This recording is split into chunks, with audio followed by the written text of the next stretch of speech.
भाजपा के एमएलसी हैं, क्या कुछ कहेंगे सर? सम्राट जी ने ज्यादा बोलने से मना कर दिए हैं।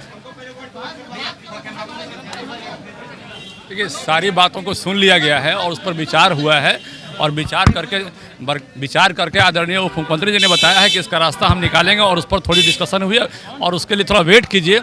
सारी समस्या का समाधान आपके सामने आएगा, बहुत जल्दी आएगा। ऐसा नहीं है, सारी मुद्दा को भाजपा को याद है और हर मुद्दे पर चर्चा हुई है और सारी पर डिटेल चर्चा हुई है जी। जितनी मांगे शिक्षकों ने रखी है वो आपके सामने आ चुका है। उन सारी मांगों पर चर्चा हुई है। सारी चर्चाओं के बाद हम लोग जो है उसका रास्ता समाधान निकालने की हम लोगों ने बात किया है।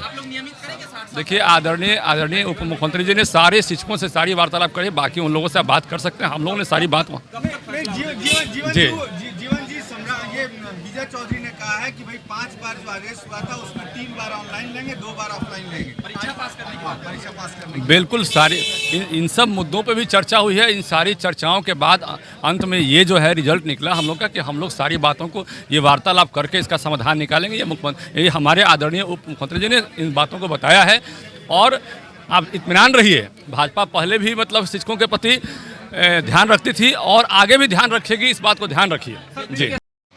ये गवर्नमेंट की अपनी एक शिक्षा नीति है, अपनी एक पॉलिसी है और जहाँ तक नियोजित शिक्षक जो डिमांड कर रहे हैं मतलब फैसिलिटीज़ की, तो जैसे विभाग में भी होता है कि डिपार्टमेंटल एग्ज़ाम्स तो हर विभाग को 3 साल 4 साल बाद एग्ज़ाम दे करके उसको क्लियर करके प्रमोशन लेना होता है। जब आप जॉब में हैं और मतलब पठन पाठन से आप जुड़े हुए हैं तो मेरे ख्याल से इसमें उन्हें घबराहट नहीं होनी चाहिए।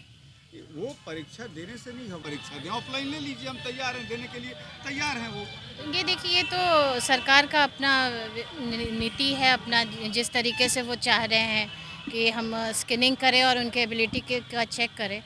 तो अब ठीक है, थोड़ा डिले हो गया है इस चीज़ के निष्कर्ष में आने पे। नियोजित शिक्षकों को 1 लाख नियोजित शिक्षकों को लेकर कर देंगे, लेकिन आज जब आप सरकार में आ गई तो फिर से तुरंत एक ये लाके एक बिल लाके और उनको कर दें जय भाई परमानेंट कर दिया आपको 60 साल। देखिए, अभी विभाग का बंटवारा नहीं हुआ है, मंत्रालय का विस्तार नहीं हुआ है और जो भी शिक्षा नीति है या जो भी है आनन फानन में ऐसे डिसीजन नहीं लिए जा सकते। इसमें वक्त लगता है और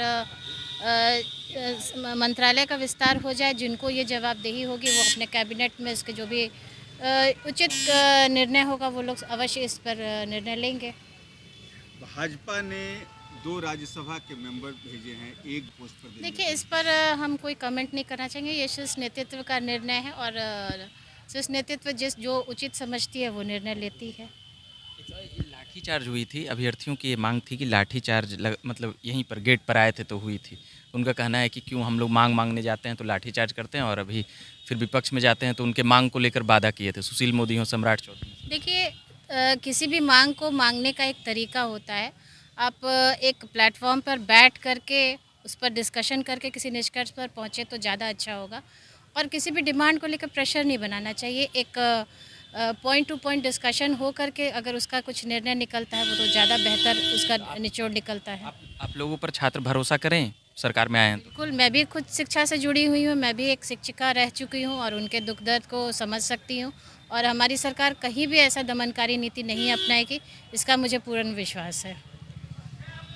चलिए, तो ये बात कर रहे थे हम भाजपा के विधायक से। उनका कहना है कि जो भी मांगे हैं वो पॉइंट टू पॉइंट बातें होंगी तो हम उन तमाम बातों पर हम लोग निर्णय पर पहुंचेंगे। बाकी आप बने रहिए झकास भारत पर। मेरा नाम रविकांत हुआ, धन्यवाद।